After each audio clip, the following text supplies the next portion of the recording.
રહ્યા છો KP news channel editor in chief Rafiq શેખની સાથે। દહેજમાં પોલીસ કર્મી 60,000ની લાંચ લેતા રંગે હાથ ઝડપાયો। પોલીસ કર્મી અકસ્માત મોતના દસ્તાવેજો માટે લાંચ માંગતા એસીબીએ રંગે હાથ ઝડપી લીધો।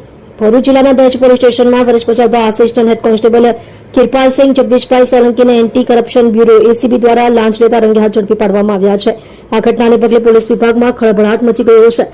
એક જાગૃત નાગરિકે એસીબીમાં ફરિયાદ નોંધાવી હતી। ફરિયાદ મુજબ દહેજની એક ખાનગી કંપનીમાં કામ દરમિયાન એક કર્મચારીનું હાર્ટ એટેકથી મોત થયું હતું। આ મામલે દહેજ પોલીસ સ્ટેશનમાં અકસ્માત મોતનો ગુનો નોંધાયો હતો, જેની તપાસ કિરપાલસિંહ સોલંકી કરી રહ્યા હતા। મૃતકના પરિવારજનોને ગ્રામ પંચાયતમાંથી મૃત્યુનો દાખલો મેળવવા માટે અકસ્માત મોતની જાહેરાત અને પોસ્ટમોર્ટમ નોટની નકલની જરૂર હતી। આ દસ્તાવેજો આપવા બદલ આરોપી પોલીસ કર્મીએ શરૂઆતમાં ₹1 લાખની લાંચની માંગણી કરી હતી।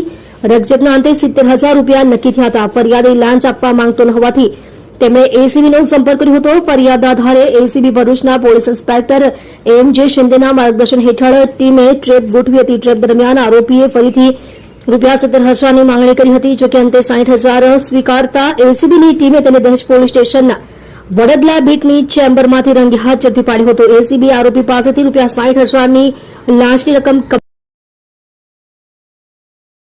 તમે જોઈ રહ્યા છો કેપી ન્યૂઝ ચેનલ રફીક શેખની સાથે।